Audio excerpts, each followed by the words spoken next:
এই কদিন আগে বৃষ্টির জন্য হাপিত্তেশ করছিলাম, আর এখন যেন মনে হচ্ছে কখন একটু রোদ বেরোবে।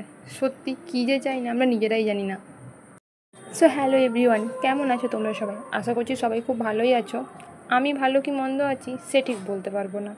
তার কারণ হচ্ছে এখন যা বর্ষা হচ্ছে তাতে খেয়ে বসে শুয়ে তো শান্তি, কিন্তু চারদিকে এই ভিজে জামা কাপড়, ঘর বাড়ির স্যাঁতস্যাঁতে অবস্থা, আর তার মধ্যে যদি জল পড়ে যায়, উফ, সে তো আলাদা লেভেলেরই মাথা গরম হয়ে যায়।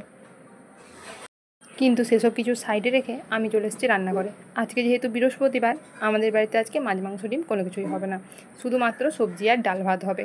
আজকে হবে কুঁদরি আলু পোস্তুর তরকারি, আর ঢেঁড়স আলুর তরকারি, আর ডাল। আমি যেভাবে বাড়িতে কুঁদরি আলু পোস্ত বানাই সেটাই আজকে তোমাদের সাথে শেয়ার করব। তো কড়াতে প্রথমেই আমি একটু সরষের তেল দিয়ে দিয়েছি। তেলটা ভালো মতো গরম হয়ে যাওয়ার পর তার মধ্যে দিয়ে দিয়েছি কালো জিরে। কালো জিরেগুলো যখন একটু ফুটফুট করে ফেটে উঠছিল, তখন ওর মধ্যে কাঁচা লঙ্কা আর পেঁয়াজটা দিয়ে দিয়েছি। এবার অনেকেই বলবে, বৃহস্পতিবার মাছ মাংস ডিম খাও না, এদিকে পেঁয়াজ খাচ্ছ।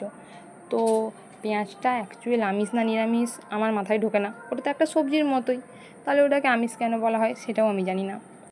আর সত্যি কথা বলতে বৃহস্পতিবারটা আমি শুধু মাছ মাংস ডিম খাই না, শুধু সেইটা সবজি বানাবো বলে। আর সপ্তাহে একটা দিন না একটু সবজি খাওয়াটাও ভালো।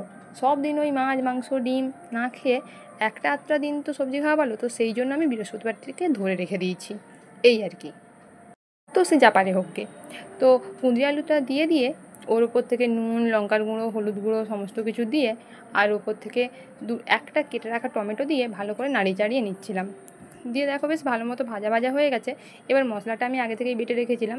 এর মধ্যে দিয়েছিলাম পোস্ত, আর অল্প পরিমাণে একটু সর্ষে আর পেঁয়াজ। সমস্ত কিছুকে ভালোভাবে বেটে নিয়ে, ও হ্যাঁ, আর একটু নুনও দিয়ে রেখেছিলাম। সমস্ত কিছুকে ভালোভাবে বেটে নিয়েছিলাম। তারপর ওই পেস্টটাকে এর মধ্যে দিয়েছিলাম, দিয়ে একটু ভালো করে কষিয়ে নিয়ে জল দিয়ে দিলাম।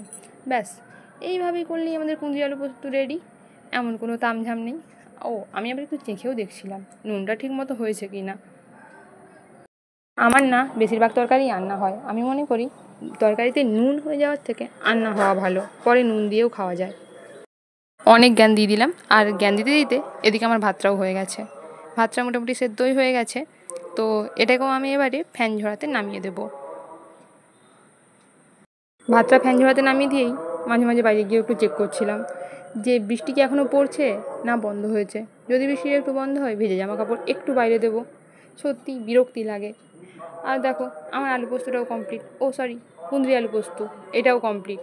এরকম অবস্থায় থাকবে, আমি নামিয়ে দেবো। খুব বেশি যদি আমি এর রসটাকে মেরে দিই না, খুব বাজে লাগে, একদম যেন আলাদা আলাদা হয়ে থাকে একটা আরেকটার থেকে। তো নামিয়ে নিচ্ছি। আচ্ছা, এবার তোমরা বলো তো, এই কুঁদরি আলু পোস্ত, ঝিঙে আলু পোস্ত, আলু পোস্ত, পটল আলু পোস্ত, এগুলো তোমাদের খেতে কেমন লাগে? আমার তো বেশ লাগে। ডাল ভাত আর হচ্ছে এই কোনো রকমের একটা আলু পোস্ত, যে কোনো একটা আলু পোস্ত হলেই একদম ভাতটা জমে যায়। আজকে রান্না কেমন লাগলো অবশ্যই জানাবে। আজকের মতো টাটা।